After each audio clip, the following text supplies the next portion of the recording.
Salut et sois le bienvenu. Aujourd'hui dans le portrait, on parle d'un homme de bien au rêve le plus connu dans l'histoire de l'humanité. Un pasteur sur qui on a placé une croix énorme sans lui demander son avis et qu'il a porté avec dignité jusqu'à la fin de sa vie. Un soldat de la non-violence ayant combattu pour les droits des Afro-Américains. C'est beau. Tout de suite, le docteur Martin Luther King Jr. Générique.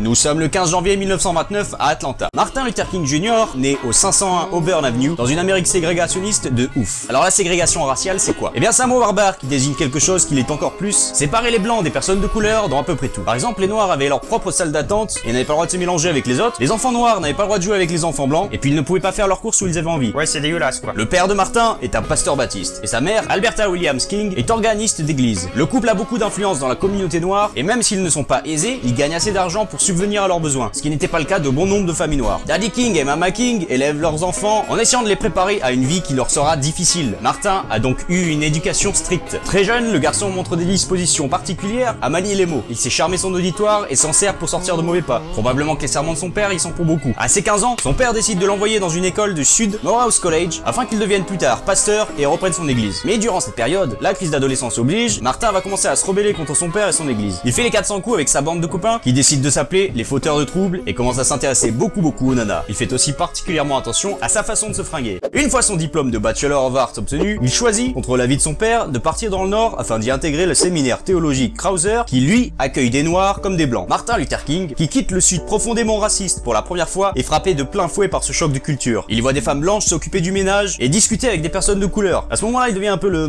Don Juan du campus, ou le Brad Pitt si tu préfères. Il passe beaucoup de temps à draguer les meufs et ça finit par devenir sérieux avec l'une d'entre elles, Betty Motts, la fille d'un cuisinier. Seulement voilà, la demoiselle est une femme blanche. Martin la demande en mariage, mais Betty, malgré sa forte envie d'accepter, est obligée de refuser car elle sait qu'un mariage mixte, à l'époque où ils vivent, serait totalement impossible. Martin est alors très en colère de ne pas pouvoir vivre ses sentiments comme il l'entend, mais il sait que plusieurs noirs se sont fait lapider pour beaucoup moins que ça. Il rentre donc dans son sud natal et rencontrera Coretta Scott, une musicienne qu'il épousera le 18 juin 1953 et avec qui il aura 4 enfants. Les jeunes mariés s'installent à Montgomery en Alabama et Martin Luther King devient pasteur à l'église baptiste Dexter Avenue. Dès sa prise de fonction, le pasteur impressionne par son talent et ses discours passionnants. Il prépare ses sermons plusieurs jours à l'avance, mais une fois devant son auditoire, finit par improviser la plupart de ses textes. Le 1er décembre 1955, Rosa Parks, une couturière noire, est arrêtée pour avoir refusé de laisser sa place à un blanc. Rosa Parks est une activiste ayant préparé cet événement à l'avance. Elle s'est même portée volontaire pour être arrêtée en choisissant un conducteur particulièrement raciste. À la suite de son arrestation, le National Association for the Advancement of Colored People, respire, décide de mettre en place un boycott des bus appelant toutes les personnes de couleur à ne plus les utiliser tant que les lois ne seraient pas changées. Pour ce faire, ils vont chercher un leader qui pourrait représenter leurs actions. Ils se tournent tout naturellement vers le jeune pasteur qui refuse au départ, mais finit par les rappeler pour leur dire qu'il accepte d'assister à un meeting en tant que spectateur. Les dirigeants sont alors contents et l'informent que le meeting se déroulera dans son église.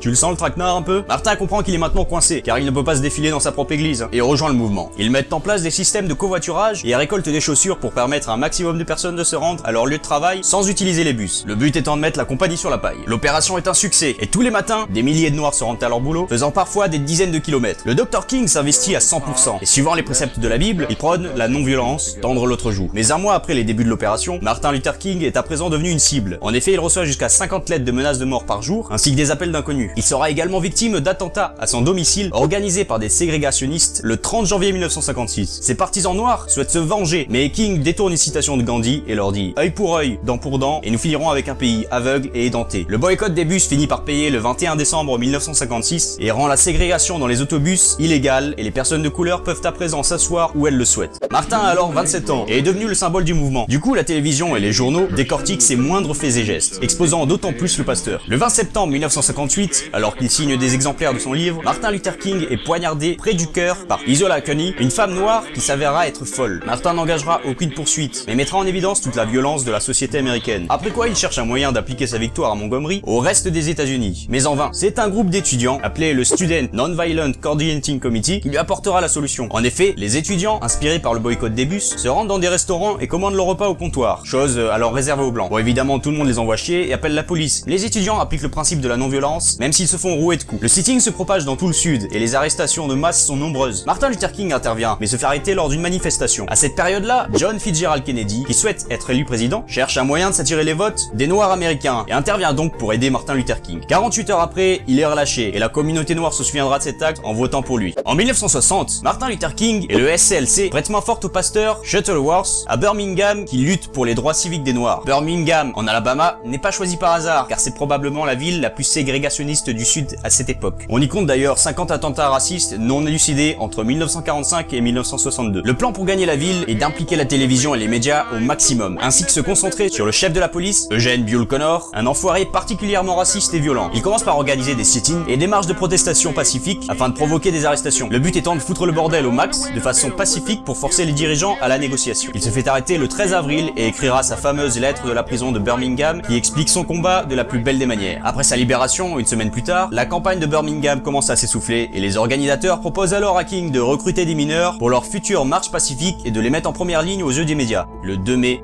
des centaines de mineurs sont arrêtés par la police lors de la manifestation. Le chef de la police fait appel à des lances à incendie capables de projeter une femme par-dessus une voiture et jette leurs chiens de garde sur les manifestants. Les ados sont plaqués au sol par la puissance des jets d'eau. Les images font le tour du monde et foutent la gerbe à toute la population américaine. Les citoyens blancs s'aperçoivent alors que ce n'est pas un problème qui ne concerne que les noirs, c'est un combat pour la race humaine et les droits civiques de manière générale. L'opération est donc plus ou moins réussie, mais on compte plus de 1000 arrestations et de blessés. Malcolm X, un militant noir souhaitant répondre à la violence par la violence, critiquera beaucoup cette manifestation et Martin Luther King. Les deux militants seront en opposition pendant longtemps, l'un prenant la voie de la violence, l'autre de la paix. Martin dira « Une campagne violente ne peut pas être victorieuse. Si je n'étais pas partisan de la non-violence sur le plan moral, je le serais par pragmatisme. Après tout, nous n'avons ni les techniques, ni les instruments de la lutte violente. Lancer des briques contre des hommes armés de mitrailleuses est violent, mais avant tout stupide. Suite à ça, la ville perd beaucoup d'argent, car aucun commerce ne fonctionne plus. Et le 21 mai, le maire démissionne, Buell Connor est renvoyé et toutes les pancartes ségrégationnistes sont enlevées. La victoire est remportée. Après ces événements, les leaders noirs organisent l'une de leurs plus grandes manifestations, la marche sur Washington pour la liberté et l'emploi. Pour chapeauter le tout, ils se tournent sur Bayard Rustin, militant noir et homosexuel assumé. Prends-toi ça dans les dents, le KKK. Le but de cette manifestation est tout d'abord de défendre les droits civiques des personnes de couleur, d'obtenir une égalité au niveau des emplois, mais aussi de montrer la misère et la pauvreté dans laquelle leur communauté vit, ainsi que l'inefficacité de l'État à les défendre. Le président John Fitzgerald Kennedy, craignant que ces dernières revendications bloquent les votes de la loi pour les droits civiques qu'il doit présenter, oui parce que c'est triste, mais tu peux pas critiquer l'Amérique sans qu'il y en ait qui se mettent à râler, intervient et leur demande de tempérer un peu leur message. Au sein du mouvement noir, il y en a pas mal qui sont pas d'accord, mais finalement une majorité accepte, dont Martin Luther King. C'est alors le début d'une campagne acharnée. Ils mettent en place des publicités un peu partout, appelant tous les Américains à se rendre par tous les moyens à Washington. Ils font également des collectes de fonds pour permettre aux moins fortunés de s'y rendre et mettre des bus à disposition. Le SCLC se tourne vers les vedettes de l'époque, comme Marlon Brando, Harry Belafonte, Charlton Heston et d'autres, afin d'encore une fois utiliser le pouvoir des médias. Car il faut le rappeler, Martin Luther King était l'un des premiers à avoir compris leur influence. Le jour J, 28 août 1963,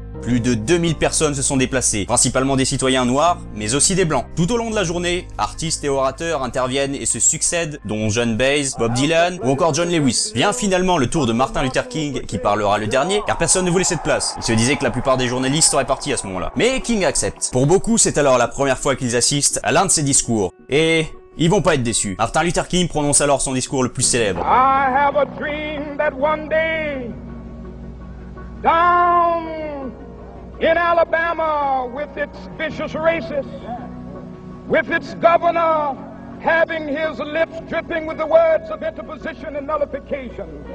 One day right there in Alabama, little black boys and black girls will be able to join hands with little white boys and white girls as sisters and brothers. I have a dream today.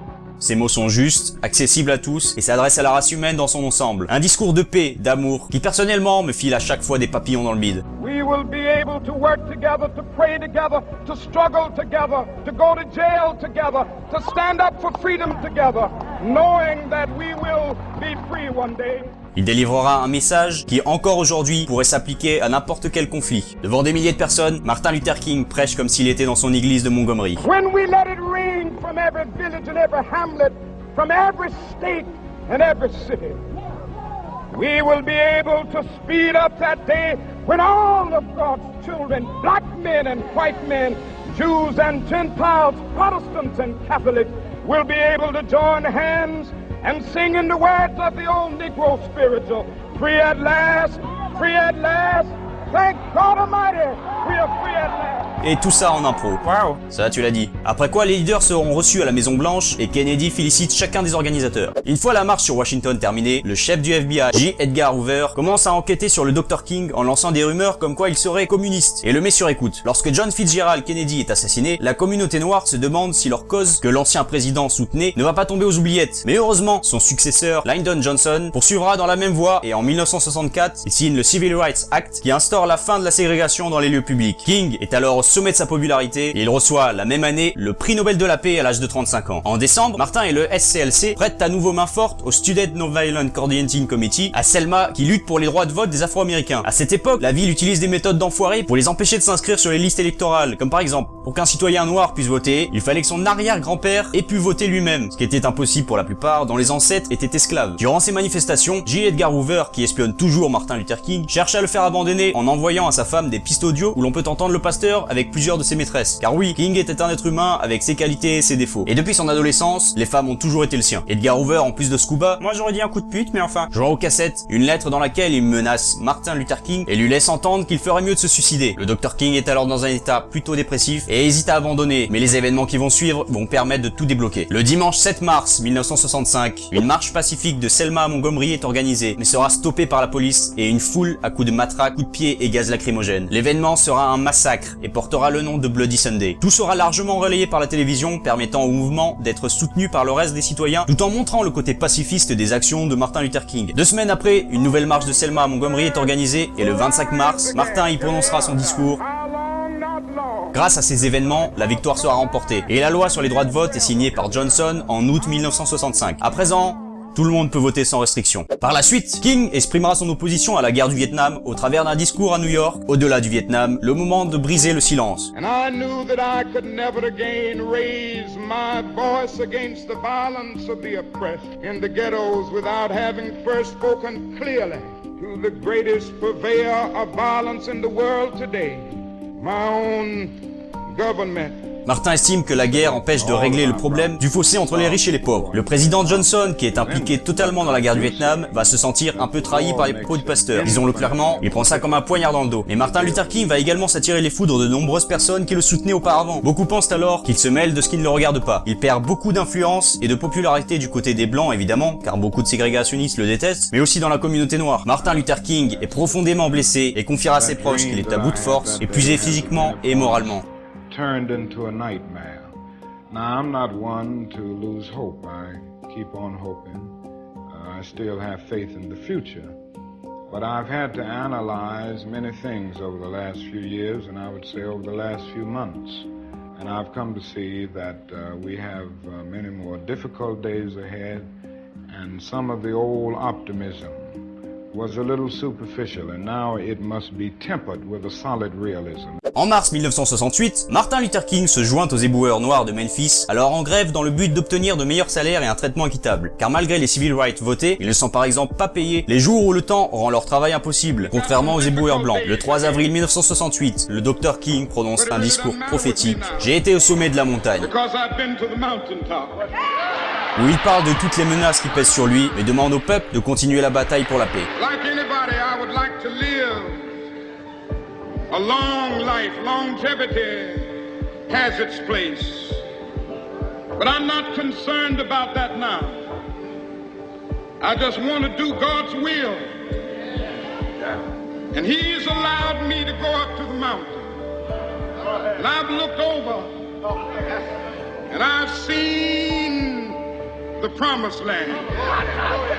I may not get there with you, but I want you to know tonight that we as a people will get to the promised land.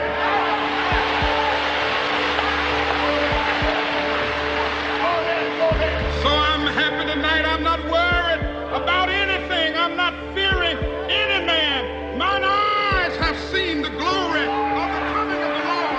Il utilise des images religieuses pour faire comprendre que le bout du tunnel, la victoire, est à portée de main. C'est encore une fois absolument poignant. Le 4 avril 1968, Martin Luther King est abattu à 18h01 alors qu'il prenait l'air sur le balcon de Lorraine Motel à Memphis. Il est déclaré mort à 19h05. Le coupable présumé est un ségrégationniste blanc, James Earl Ray, qui avouera le meurtre puis se rétractera. Encore aujourd'hui, les causes et les coupables de l'assassinat ne sont pas sûrs à 100%. Martin Luther King sera enterré 5 jours plus tard et le président Johnson déclarera un jour de deuil national, le Martin Luther King Day, en sa mémoire. Le docteur Martin Luther King Jr. était un homme avec un grand H. Il savait sans nul doute ce qu'être humain signifie. Il laisse derrière lui un message de paix, d'amour, mais surtout un rêve qui demande encore à devenir réalité. Et je pense qu'avec les événements tragiques qu'on vit ces dernières années, il prend encore plus de sens et mérite qu'on s'en rappelle afin de ne pas faire marche arrière et de piétiner tous les acquis et les sacrifices de ce très très grand homme. We will be able to speed up that day when all of God's children, black men and white men, Jews and Gentiles, Protestants and Catholics, will be able to join hands and sing in the words of the old Negro spiritual, free at last, thank God Almighty, we are free at last.